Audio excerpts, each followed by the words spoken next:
and welcome to my stream. Today I'm going to be reading from The Charwoman's Shadow, starting at chapter 11 and going till, I don't know, I feel like it's time to switch to something different. And then I think that I'm going to go over to Steam and check out The Life and Suffering of Sir Bronte. It's a game that just kind of looked a little bit appealing to me. So, without further ado, let's get started with The Charwoman's Shadow, chapter 11. Chapter 11. The Chill of Space. So, it does not grow, said Ramon Alonso bitterly.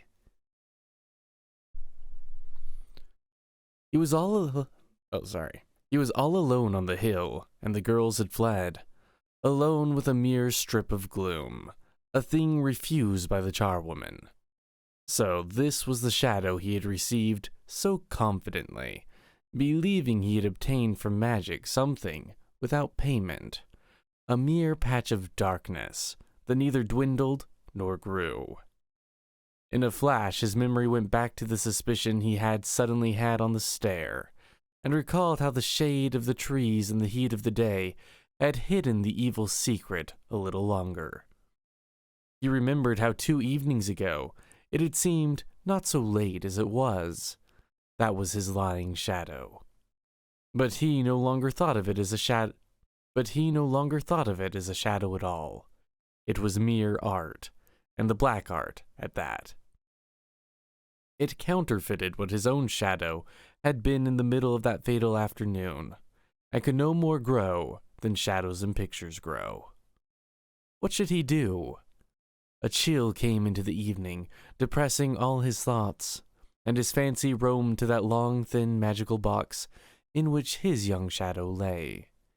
He pictured it, locked in the gloom with other lost shadows, fallen a slave to magic. He thought of its blitheness at dawn, on dewy hills in spring. And then he looked at the sinister thing beside him, an outcast amongst the lengthening shadows, as he was now an outcast amongst men. At that moment, he would sooner have been shadowless like the charwoman, than to have that mockery there looking ludicrous in the landscape, and seeming to taunt him with the folly he'd committed after warning enough. He turned his back on it, and his eye fell then on the willowy lands a little to the left of the sun, and he saw the great trees, far off, with a new jealousy. Almost silvery their great shadows looked, slipping over the grass in the evening, and he saw the beauty of shadows as he had not seen before, and saw with envy. It had come to this already, that the man was jealous of trees. From the grand substantial forms of the distant trees, and those dark comrades that vouched for them as being material things, he bitterly turned away, and looked once more to the spires of Aragona, with his gaze held high to avoid the mockery at his feet. But not by lifting his gaze could he escape the thought of his folly, for now he saw Lolune and Ariona hastening home over the fields, and knew he had lost his part in material things. Some slight regret, some reluctance, Lolune showed as she went, which Ramon Alonso was not able to see. He only felt all tangible things were against him. "Must we leave him?" said Lolune after they had run for a while. "He is not earthly," cried Ariona. "We might stay for only a little," said Lolune. "It were sin," said the other, though for only a moment." "Must we never sin?" sighed Lolune. "Sin, yes," said Ariona, "where there's absolution. But this," and she shuddered. "This?" whispered Lolune, half terror, half curiosity. "He has had traffic with what we may not name." And as Ariona said this, the last of the sun's huge rim disappeared from the hill, and a chill came into the air, and their doubts all turned to fears in the hour of bats. So they hurried on, and did not stop to rest, and came all weary into Aragona. And there the news spread quicker than their tired feet could carry it, that Ramon Alonso had trafficked in the gaudy wares of damnation. And he, with that pitiable ware he had got, that tawdry piece of gloom, stood all alone on the hill in the deepening gloaming, making helpless human plans that he hoped to set against magic. There was his sword, that he had never used yet on any serious business. He would confront the magician with its slender point and make him open the shadow box. Its purpose was to rescue the oppressed, then why not those hapless shadows that lay with his own in the box? And then there was the spell he had seen in the book, with which the master opened the lock of his shadow box. But he could not read the spell, which was in Chinese, and did not know with what art from his stores of magic the master would meet the passes of his merely terrestrial sword. Vain plans that melted away as fast as he formed them. Then the sun set, and in the sudden loss of gladness that all things felt, the faint melancholy that tinged wild grasses and tinted gardens, Ramon Alonso had comfort. For a little while he seemed to have lost nothing that all nature had not lost. He did not know that the word had gone out, "The man is shadowless," and that he would have to travel far and faster than that rumor to find any kindly human welcome again. And now it was the hour when all things sought their homes, and Ramon Alonso turned towards the wood. He came to the wood before the gloaming faded, but amongst those oaks it was as dark as night. Once more he pried for the house. Once more its dark door was before him all of a sudden as he picked his way round a tree. It stood ajar, as though tempting whatever was lost in the wood to enter that somber house and be robbed at least of its shadow. Again, as Ramon Alonso went in through that door, he saw the magician's presence increasing the gloom of the hall. "You are late," said the magician. "I am late," said Ramon Alonso, and strode on to pass the magician, his left hand resting lightly on his sword hilt.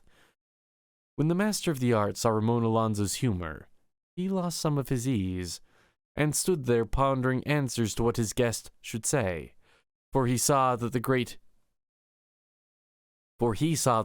defect in his artificial shadow had by now been detected, and was ever anxious that nothing mortal should guess aught of his dealings with shadows. But Ramon Alonso said nothing. He walked on silently into the deeps of the house, and presently the magician turned away and went somberly back to the room that was sacred to magic, and unpadlocked his shadow box. And soon, in a riot of power exerted on helpless shades, he forgot all the irk he had felt at having one of his crooked dealings discovered. But the young man called Anemone through the house, and she heard him, and came from the nook in which she was resting, and met him in one of those dark passages, and led him back to the nook. It was a space beneath a wooden stair, that ran whither she knew not. Once in every generation she would hear the steps of the magician resounding above her head, going gravely up the stair upon which she was not permitted, and coming blithely down. One side of the space was open to the passage. But in the part that was sheltered by the stair, she had a heap of straw to lie on, and all her pans and pails. Old brooms against the wall seemed to add to the darkness. She led him silently there before they spoke, seeing his attitude full of trouble if it was too dark for her to see his face. And there they sat on the floor on patches of straw, and she began to light a candle, a thing she had saved up out of old pieces of tallow. "I have found out about his shadow," he said. Yes," she said, "a mere piece of gloom." She knew he must have discovered it when she saw how late he was out. "It will not grow," he said. "Never an inch," she answered. "You warned me," said Ramon Alonso. She only sighed. She had known that the magician was after his shadow, but knew not all his tricks. Had she dreamed that he would have dared to offer one of his wretched pieces of darkness, even in part exchange for a good human shadow, she would have warned Ramon Alonso of the specious imitation. And now she regretted she had not. And as she sighed, a sudden tremor shook her, and shook the wretched candle she had just lighted, and convulsed her again and again, till the straw upon which she sat rustled audibly with her tremblings.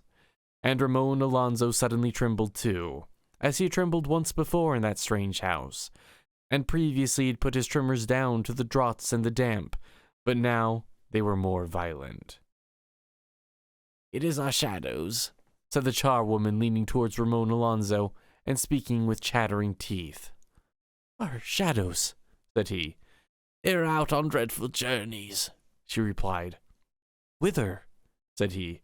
"Who knows?" she said, "and we are feeling their terror." "Has he that power?" he gasped. "Aye," she said. "He is sitting there now over a shadow box, taking them out and driving them off by the dreadful spells he uses, to carry messages for him to spirits far from here. And their misery and terror touches us, for so it is with shadows." Ramon Alonzo was shivering now, with a fear that was strange to him. The charwoman watched him a moment. Yes, she said, "he has our shadows out." "Are they far from the house?" he asked between chattering teeth. "Beyond earth," she answered. This he could scarcely believe, but now a gust of more dreadful shivering shook her, and he too felt the touch of a sudden chill. "They are beyond the paths of the planets now," she said. "I know that cold. It is the chill of space." "Yes, that's space, sure enough. It's little warmth enough that they get from the planets, just a little from some of the larger ones, and that's something. But this is space, I know it. They're right out there now." She huddled her hands almost into the flame of the candle. But that did no good, for the shudders that come from lost shadows go deeper than skin or bones. They chill not merely the blood, but the very spirit. And the chill and the awe of space gripped also Ramon Alonzo. "Why does he send them there?" he whispered to her, for his voice had sunk to this.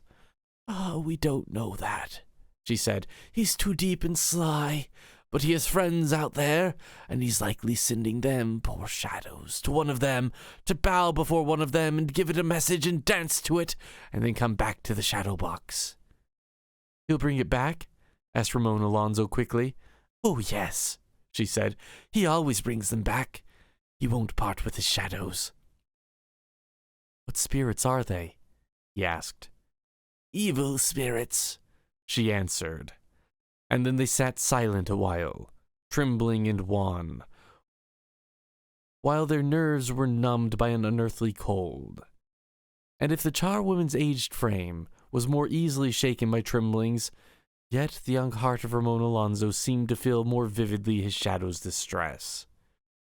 "Often the spirits pass close to earth on a journey, and he sends his shadows a little way out to greet them.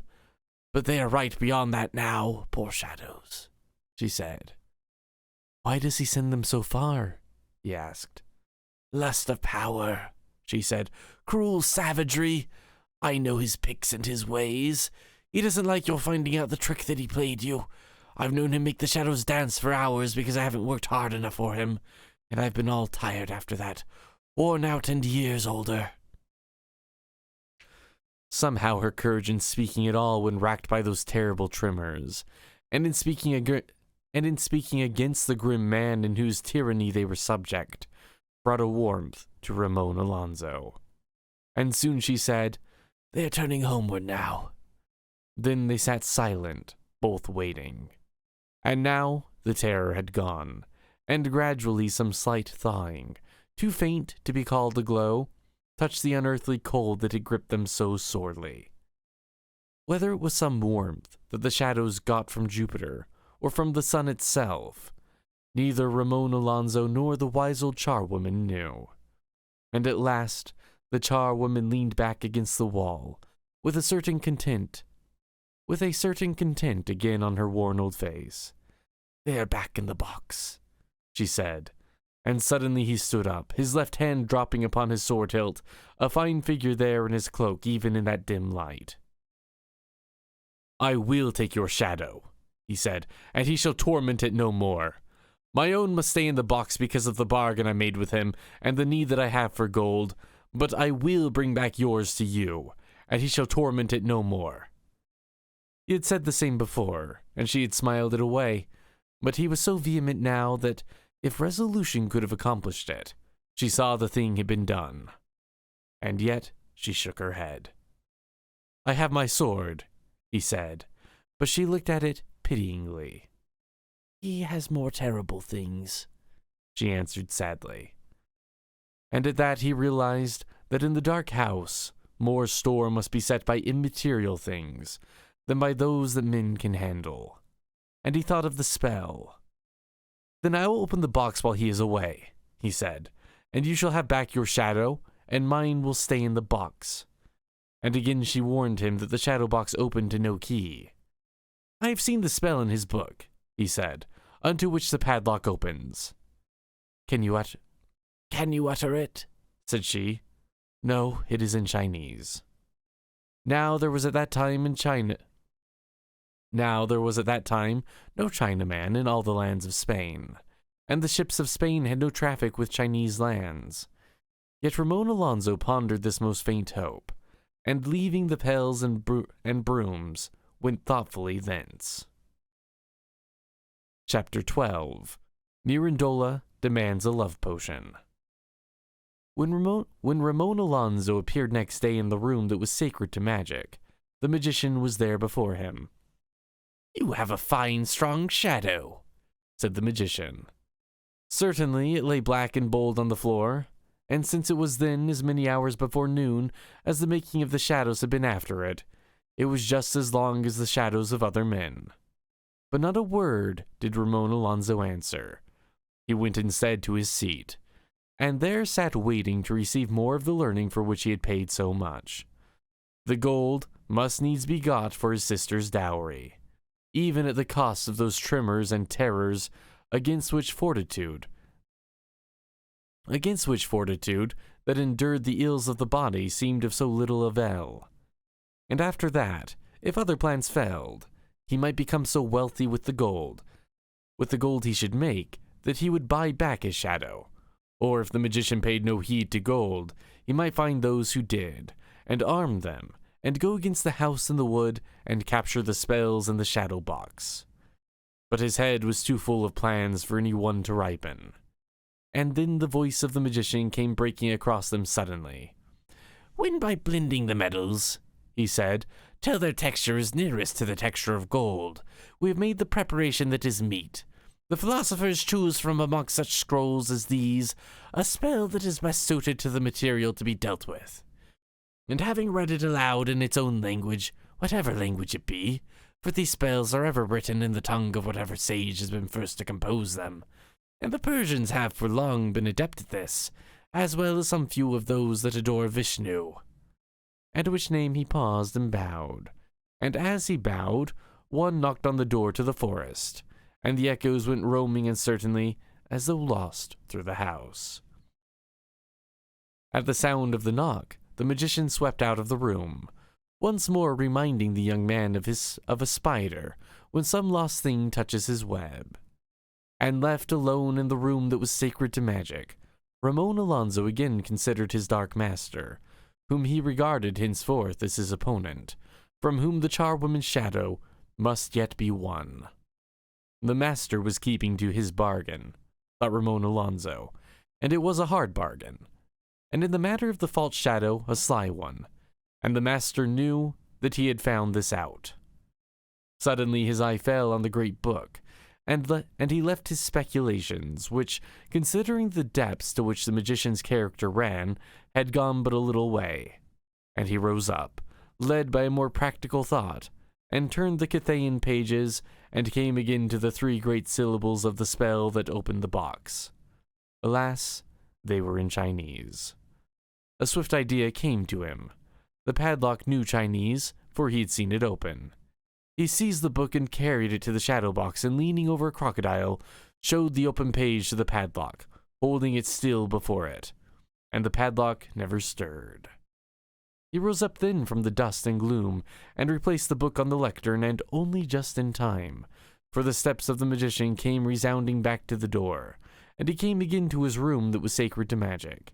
He gave one scornful glance at the book on the lectern, knowing it had been moved, and in the scorn of that look, Ramon Alonso's disappointment grew. For he saw not only that he had failed, but that the attempt had been hopeless. "A yokel is at the door of the forest," he said. "He has a message to you that the oaf will give only to you."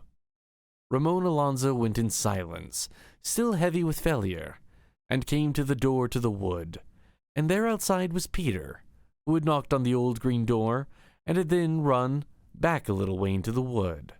Thence he had spoken with the magician, and now to the door that he dreaded, while his fears expected anything that they were able to guess, there came his young master.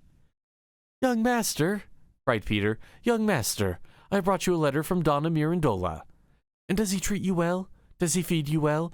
You'll be very learned now, master. The big boarhound is eating well." "Is he strong?" asked Ramon Alonso. "As strong as ever," said Peter. "Now the saints be praised," said Ramon Alonso, reverting to an old way of speech that he did not use in that house.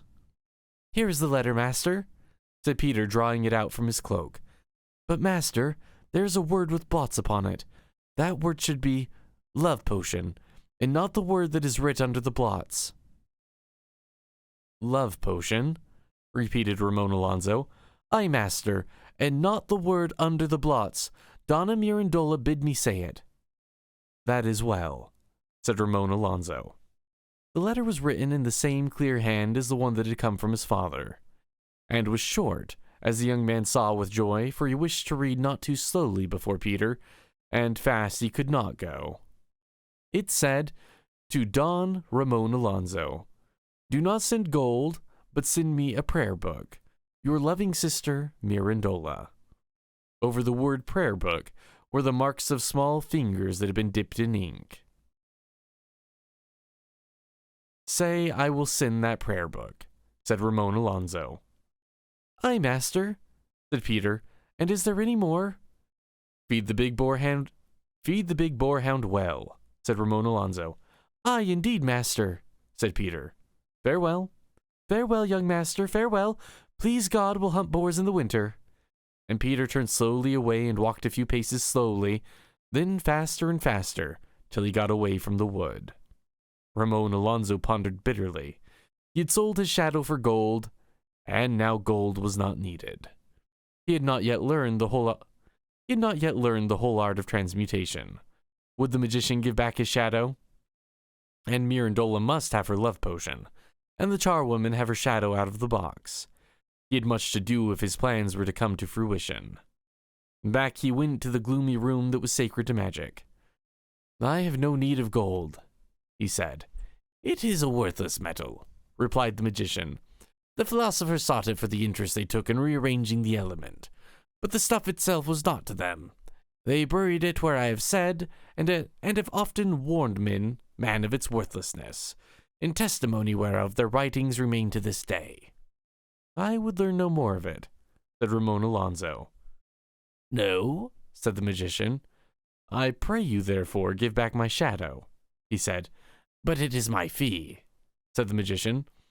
"I would learn other things," said the young man, "for other fees, but this fee I pray you return." "Alas," said the magician, "you have learned much already." "Of this matter nothing," said Ramon Alonso. "Alas, yes," replied the magician, "for you have learned the oneness of matter, and that there is but one element, and this is a great secret to the vulgar, who believe there are four, and doubtless they will in their error discover even more than these four, before ever they come to learn that there is but one, which you have learnt already, and this is my fee for it." And he stooped and rapped the shadow box somewhat sharply. "You gave me a shadow to wear in its place," said the young man. "I will make you a longer one," replied the magician. Ramon Alonso saw that words would not do it, and that whatever he said would be verbally parried with skill. "Then give me a love potion," he said. "I do not dispense these things," said the magician haughtily. "Then teach me how they are made." "Then teach me how they are made, and not the making of gold." The magician pondered a moment. It was all one to him. He had his fee safe in the shadow box. He despised equally gold and love, and cared not which he taught. Some etiquette he had learned from some older magician seemed to prompt him to give something for his fee. "Gladly," he answered briefly. Then Ramon Alonzo sat down without a word, thinking of Mirandola. He had never inquired the reason of anything that she asked for. It was Mirandola, with eyes like a stormy evening. Thoughts passed behind those eyes, such as never visited him. Mirandola knew. It is hard to say how the flash of those eyes swayed him. He never sought to know, and never questioned Mirandola's demands. "By the mixture of crocodile's tears with the slime of snails," came the voice of the master, "the basis of all love potions is constructed.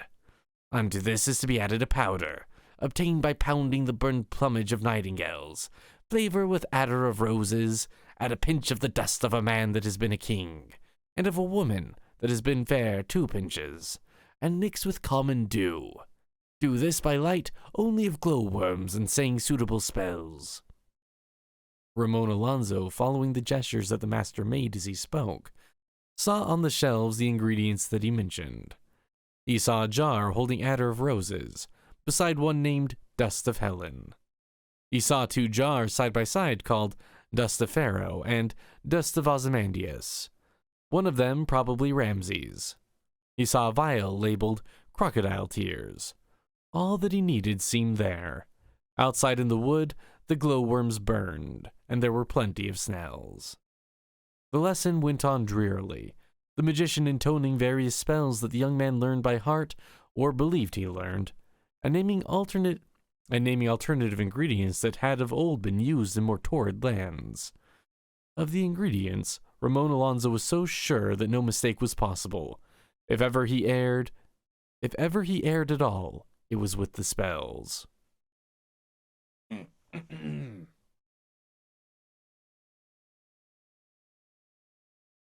Chapter 13. Ramon Alonzo compounds the potion. Next morning, Ramon Alonzo rose full early, all impatience to do Mirandola's errand, all eagerness to exercise his new skill. That day, the magician was to teach him more spells and alternative ingredients, doubtless with quips at the expense of matter, scoffs at the vanity of the ambitions of man, quotations from ancient philosophers, and lore of his own seeking. An opportunity not given to every young man, for this master had gathered and stored with his own hands the fruits of many ages, besides the lore he was heir to from former philosophers. When Ramon Alonzo entered the room that was sacred to magic, he saw with a sudden joy that this opportunity was not yet to be his, for he had come down the spiral stair of timber and stone by the palest, earliest light, and the magician was not yet about. But with his new learning glowing bright and fresh in his mind, he ran a sure eye over the master's shelves, and saw the ingredients he needed. Then he took from a jar some dust of Ozymandias, and mixed it in right proportions with some of the dust of Helen. His shrewd young mind guessed well the aphorisms that the master would have uttered over these pinches of dust. For secure with his doses of elixir vitae, he neglected few chances to mock the illusions of man. Attar of roses and crocodile tears were close by in their vials, and the dried skin of a nightingale hung on a nail near. He procured a flame, and burned some of the feathers and pounded them into a powder, and mixed it up with the rest. Then he hastened towards the wood, anxious to gain the door before the magician came, and to do the work unaided. For he knew that the aged had often ideas of their own, setting undue store by ritual and unprofitable quotations, and hindering eager work that the young would do in a hurry. He came to the door to the wood, and listened a moment acutely. Not a sound came from the corridors. The magician was not yet afoot. The dew was yet in the wood, and of this he got a small cupful, gathering it drop by drop from the bent blades of grass. And here he found large snails, and after a while a glowworm.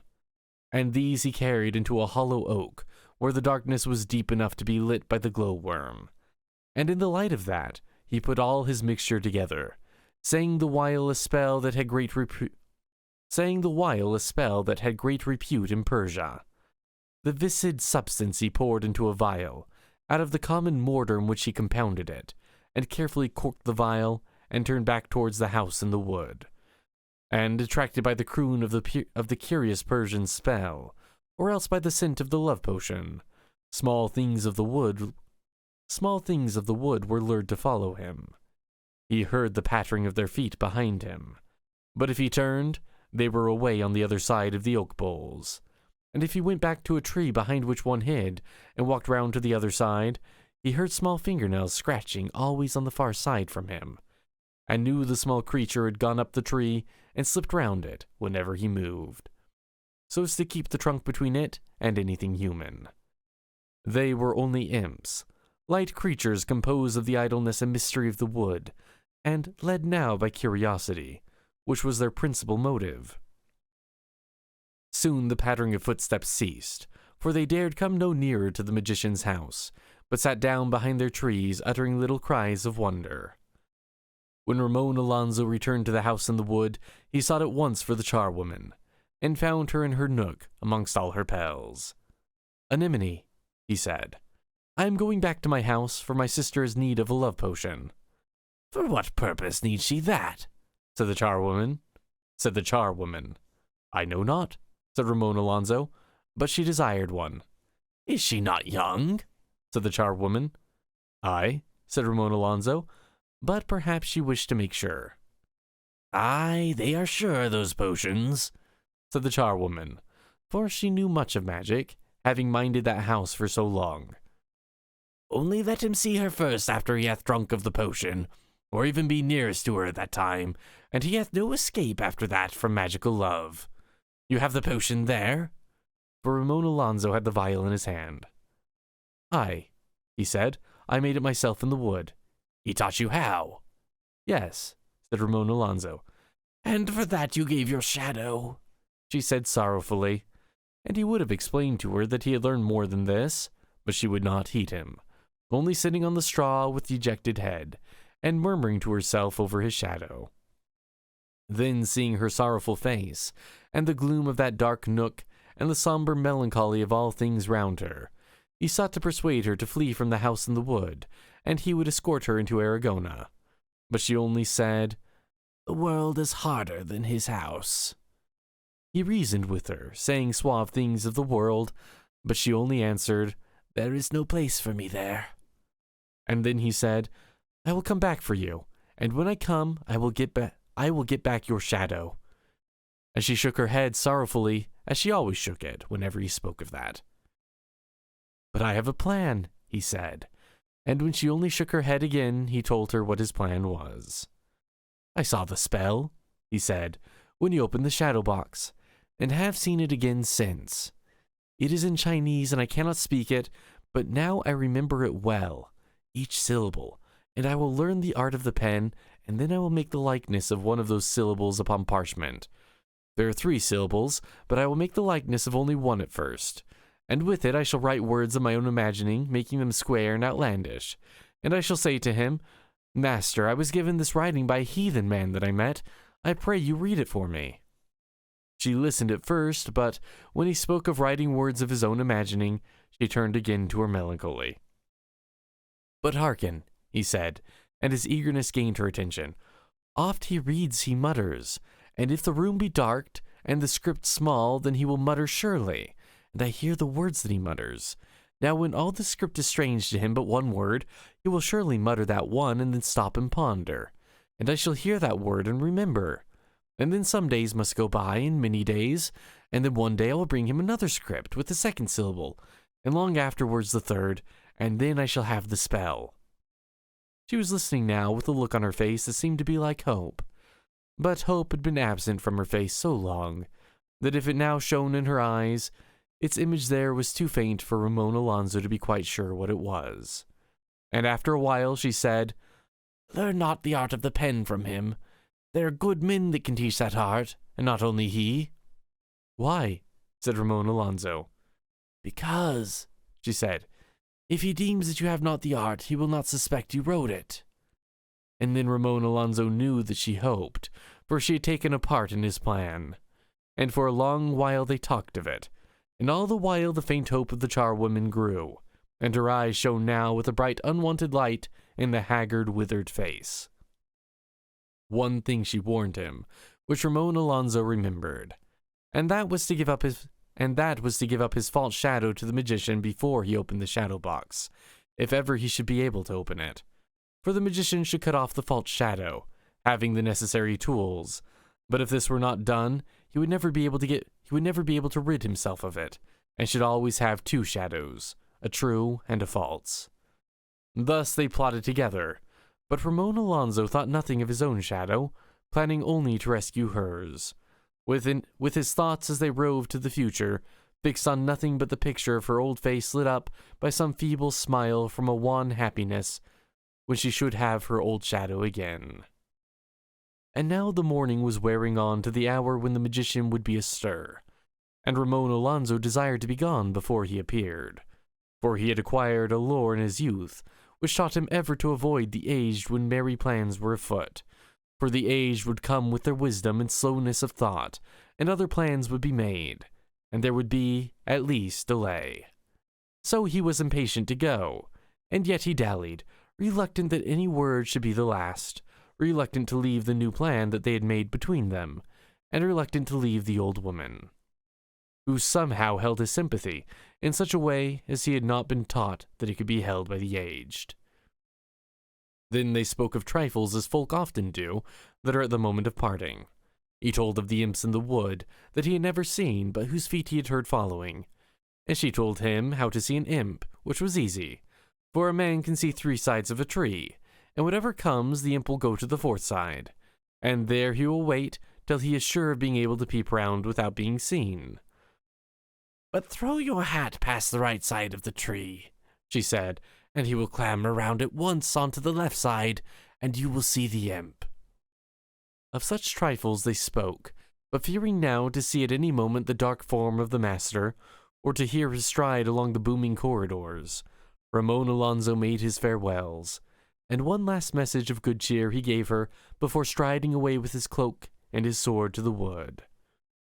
"When I have rescued your shadow," he said, "I will take you away from this house, and you shall be charwoman at my father's tower, and the work will be light there, and you may do it slowly, and none shall molest you, and you may rest when you will, and you shall have long to sleep." Some glance of gratitude he looked for, but a smile so strange that her face and haunted her eyes, that he went from the somber house and into the wood, and all the way to the open lands, still wondering. Let's go ahead and call that good for the Charwoman's shadow today, and I'm just going to go over and start to get Steam set up. It shouldn't take me too long, just got to change some stuff.